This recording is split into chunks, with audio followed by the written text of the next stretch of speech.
They want to make contact with unknown unknowns. They want to probe and map out these extra dimensions that they believe exist.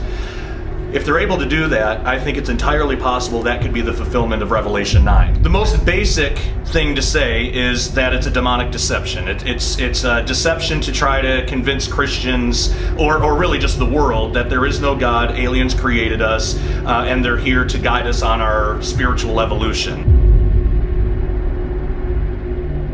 I believe that it's entirely possible that the UFO phenomena and the alien abduction phenomenon are two totally different things. So I wrote about this in my book with Derek Gilbert, The Day the Earth Stands Still. So we looked into the history of both, and the alien abduction phenomena is steeped in Satanism. There's something incredibly satanic about it.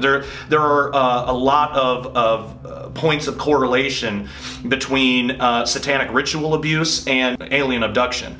So if there wasn't anything spiritual to the alien abduction question, then why would it mirror something as evil as satanic ritual abuse?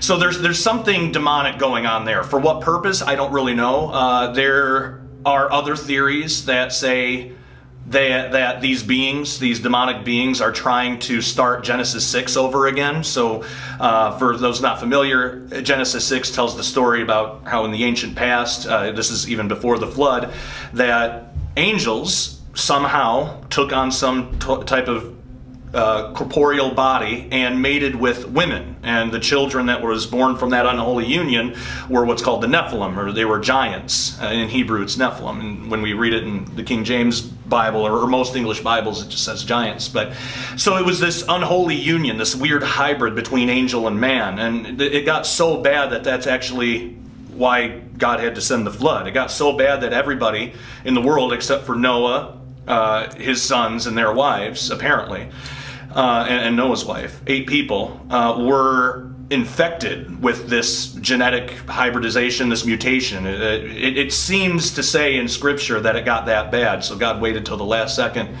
told Noah he was going to send the flood to get rid of this scourge, and that's what happened. So there's an idea that the modern alien abduction phenomena is an attempt by some of these fallen angels or demons to reenact or to restart the Genesis 6 thing, and that's why you see hybridization programs with aliens and humans. You know, a lot of abductees report that they've seen things like that, or the aliens tell them that, and that could be a way to restart Genesis 6, and you can read that into prophecy that might be something.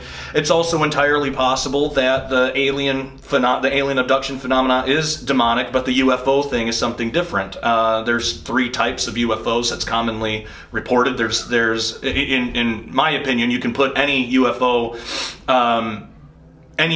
sighting into one of these 3 categories. So there's human-made high technology that we just don't know about, but that, maybe governments of the world have built in secret, and, we might be a little bit more advanced than the rest of us think. Like the TR-3B, that's a really good example of that type of thing. So that's one category of UFOs. Another category is something that is non-human made, yet still within the realm of physics. So, there's nothing to suggest that fallen angels can't have technology. They're not... Our view of what spirit is, of what spiritual is, I believe is wrong. I don't believe that fallen angels, or I don't think they're these wispy, ghostly things that have no physical form. I actually think they're more physical than we are. So it's possible that they could build things that still work within physics, but are way more advanced than what we have. Then there's a third category that I think is the most interesting, and this is extra-dimensional objects, that you couldn't really define these things based on technology. So a lot of times people will report seeing UFOs that look solid, but they tend to morph and change color, and they'll turn into these weird, awkward shapes. I wrote a book called Unraveling the Multiverse, where I really got into like what could possibly cause this. It's obvious that the people who are viewing these things, they're not all quantum physicists. They would not know how to make something up to describe what a 4-dimensional or 5-dimensional object would look like as it passes through our dimension. But that is exactly what they're describing. With these UFOs that change shape and morph, they're solid, but they do all these weird things. It is exactly what you would expect to see if a 5-dimensional object, just speaking of physical, like spatial dimensions here, if something like that were to pass through our 3-dimensional space. So, you know, a common analogy for this is if you imagine a 2-dimensional universe, or even just a small, like, 2-dimensional space in front of you. If you drop a ball through that, what would it look like for a 2-dimensional person to see that ball? They wouldn't be able to see the whole ball because they can only see, you know, a line in two dimensions. So what it would look like is, at first, there would just be a pinpoint that just appears out of nowhere in front of them, and then they would see this thing grow into a big circle, you know, and then it would shrink as the ball is leaving. Well, that's exactly what we see with UFOs. I mean, these things, except in 3 dimensions, you know, because we have 3-dimensional perspectives, so we see 3-dimensional objects that appear out of nowhere. They grow and they flex and turn into these weird complex shapes, and then they shrink, and then they leave and just disappear out of nowhere. It's exactly what we would expect if there are extra dimensions, if extra dimensional objects do exist, and if they pass through our space.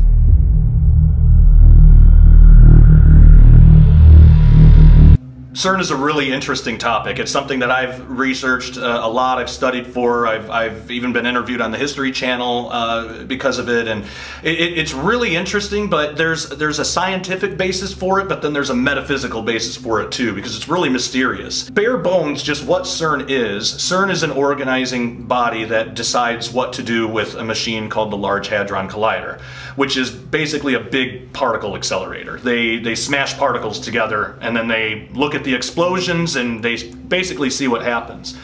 A lot of why CERN works the way it does is because our idea of what reality is fundamentally is flawed. You know, we think of particles as these little pieces of matter. That's not really what a particle is at all. A particle, at least a base, like fundamental particle, a particle that's not made of other particles, which you think, how is that possible? If it was just a piece of matter, that would be impossible. And the Large Hadron Collider wouldn't work in the way that it does. But because particles are actually vibrations in what's called a quantum field, because that they're just vibrations of energy, we're able to manipulate them in a different way than if they were actual matter. So what they're doing at CERN, they're taking, you know, like a particle, a little packet of vibrational energy, and another one. They're taking 2 of those and smashing them together, and all of that energy ripples out to other quantum fields, maybe some that haven't been discovered yet. So when they discovered the Higgs boson in 2012, it's not that they took 2 protons, smashed them together, and then these 2 protons created the Higgs boson particle. That's not what happened at all. The explosion from the particle collision vibrated what's called the Higgs field. Every fundamental particle has an associated field. So photons, a particle of light, its associated field is the electromagnetic field.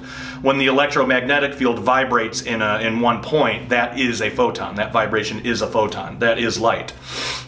So when that explosion happened between those 2 protons, it rippled into all the other quantum fields that were, you know, in the area. All quantum fields are everywhere all the time.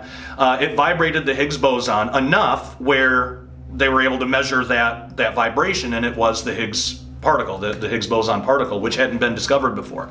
So that's what they're, just baseline, that's what they're doing. They're trying to discover new particles. They're trying to see what reality is really made of on a quantum level, which just means a very small level, the smallest possible level. So that's the science part of it. Now, the metaphysical part of it is strange, because I don't believe that most scientists at CERN, probably 99% of the scientists at CERN, I don't believe that they have any kind of weird ideas about bringing in realities and entities from other realities into ours. But I do believe, in all of my research, it seems like there is a shadow organization, we could call it that, within CERN, who makes some of these decisions based on their religious ideas, their spiritual ideas, their ideas that you know, other realms exist. A lot of this is found in more of the ancient Indian religious texts like the Vedas and stuff like that. That's actually why you have a statue of Shiva right in front of CERN. But there's this belief in some of these people that there are other realities and that we can actually go there, talk to other entities that are going to be more advanced than us, who reside in these other dimensions, and that or parallel realities, and they're just waiting for us to make contact. Christians have a similar view, except in Christianity, these other realities are demonic. You don't approach God that way. If you're going to try to talk to God in that way, you're going to get demons and fallen angels. There's a lot between us and God, and God has provided us with prayer. He's provided us a way to communicate with Him, and if we go outside of that and try to get to Him in a way that He doesn't approve of, we're at risk of letting in these demonic entities, fallen angels, things like that. What's happening at CERN is often compared to the Tower of Babel. Not that the Tower of Babel was a particle collider; it was just a tall tower. But the intent was the same. The intent from the people were that they were going to reach God. They were going to reach into heaven. Essentially, that's what scientists are trying to do now. So at least that 1% that seems to have this idea that they can contact these other entities. My personal belief, I think it's entirely possible that if they ever do that, if they ever are successful, even the science director, Sergio Bertolucci, said that he wants to do this. They want to make contact with unknown unknowns. They want to probe and map out these extra dimensions that they believe exist.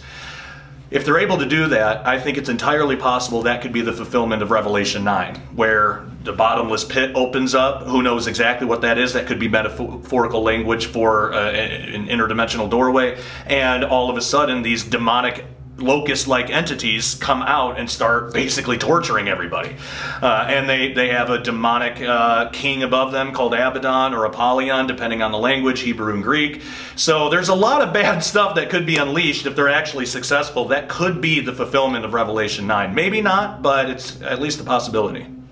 Hi, this is Josh Peck. You can find me in a variety of places online. The best place to go is dailyrenegade.com. That is my official personal website, but there's also a whole host of shows on that website that you can enjoy. You can also find me at skywatchtv.com. You can find me on Facebook, Instagram, Twitter. I am everywhere, but the main central hub is dailyrenegade.com, so go check it out.